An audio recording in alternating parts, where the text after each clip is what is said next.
Mesdames et messieurs, bonjour et bienvenue sur votre chaîne d'information en temps réel, l'actualité en Afrique et dans le monde en continu. Vous informer est notre mission car l'information vous place au sommet du monde. Alors si vous êtes nouveau, abonnez-vous et cliquez aussi sur la petite cloche de notification pour ne plus rien manquer, cela étant fait c'est parti. Avant de commencer la vidéo, nous tenons à rappeler que, les images utilisées dans toutes nos notes d'information sont à titre illustratoire. Nous vous invitons donc à rester poli et courtois dans l'espace commentaire au risque de voir votre commentaire tout simplement supprimé. Merci et bon visionnage à tous. Mali, axe Bandiangara-Bankas, le pont Barou-Songobia, ou le calvaire des populations. Pendant que les populations de Bankas réclament la libération des centaines de citoyens enlevés depuis novembre 2021 par les djihadistes, d'autres ont été encore pris en otage en fin de la semaine dernière. Il s'agit des forains qui revenaient de la foire hebdomadaire de Dounsa. Tous ces deux cas d'enlèvement ont eu lieu au même lieu, le pont Barou-Songobia, qui, de nos jours, est devenu le calvaire des populations de la région de Bandiangara. Dans la région de Bandiangara, plus particulièrement dans le cercle de Bankas, de nombreux otages vont crescendo. Malgré la montée en puissance de l'armée, saluée et célébrée par tous les Maliens, les forces du mal continuent à semer la terreur dans cette localité du pays. Même s'ils n'arrivaient plus à réussir des actions d'envergure comme ils le faisaient avant, ils maintiennent la terreur à travers les actions isolées et non maîtrisées puisque par les FAMA. Depuis le début de la montée en puissance de l'armée, qui a commencé à enregistrer des résultats spectaculaires, les terroristes ont changé leur mode opératoire au pays d'Ogon. Ils ont fait de l'enlèvement des personnes leur sport favori. La plupart de ces opérations se font au même lieu, le pont Barou-Songobia, situé entre Bandiangara et Bankas. Près de 100 personnes enlevées et détenues depuis 6 mois. En novembre 2021, les forces du mal ont enlevé 3 cas en partance pour Bamako au niveau du pont de Barou. Si le troisième, qui venait de Koro, avait été relâché, ceux de Bankas ont été maintenus.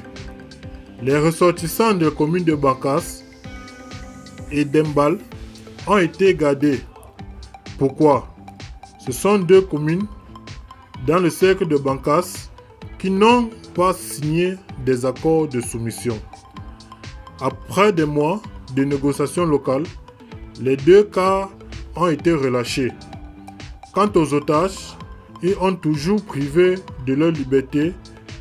Ils sont dans les mains de leurs ravisseurs en lieu inconnu du public. Sont-ils en vie, en bonne santé? C'est l'inquiétude de la famille de ces otages. Cela fait plus de 6 mois que notre frère et d'autres sont dans les mains des djihadistes. On n'a aucune nouvelle d'eux. On n'arrive pas à dormir car on ne sait pas ce qui peut leur arriver. Nous confie un frère d'un otage qui encourage les autorités locales et l'État à multiplier les initiatives pour la libération de ces personnes innocentes. En fin avril, les populations de Bankas ont bloqué la nationale numéro 15 pour non seulement exiger la libération des otages, mais aussi réclamer la sécurisation des personnes et leurs biens. Nous maintenons le blocus jusqu'à ce que les autorités viennent nous sécuriser avec nos biens. Les Bankassois ne peuvent pas aller à Bamako. Nous sommes quotidiennement victimes d'enlèvements, de tueries.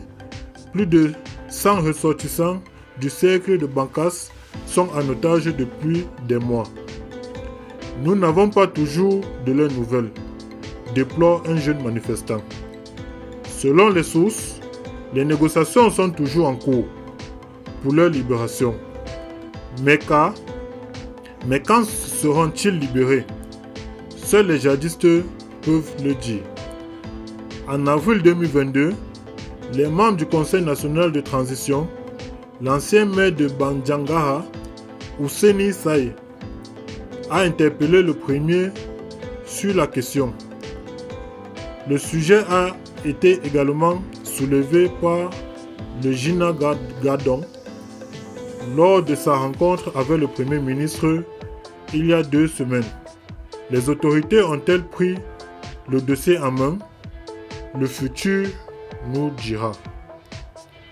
Des forains qui revenaient de la foire hebdomadaire en Dunza ont été enlevés entre Bandiagara et Bankas, au niveau du pont de Barrow. Certaines sources locales parlent de 6 personnes, dont 3 déjà libérées par les ravisseurs, alors que d'autres évoquent 5 personnes dont libérées. Dans tous les cas, il y a l'enlèvement des personnes et certains sont toujours dans les mains des ravisseurs. Une autre chose, le dit l'enlèvement a été fait au niveau du pont de Barrow Songobia. Ce qu'il faut retenir, c'est que le pont Barrow Songobia est le calvaire des populations de la région de Bandiagara. L'armée, les forains, les motocycles, les cars.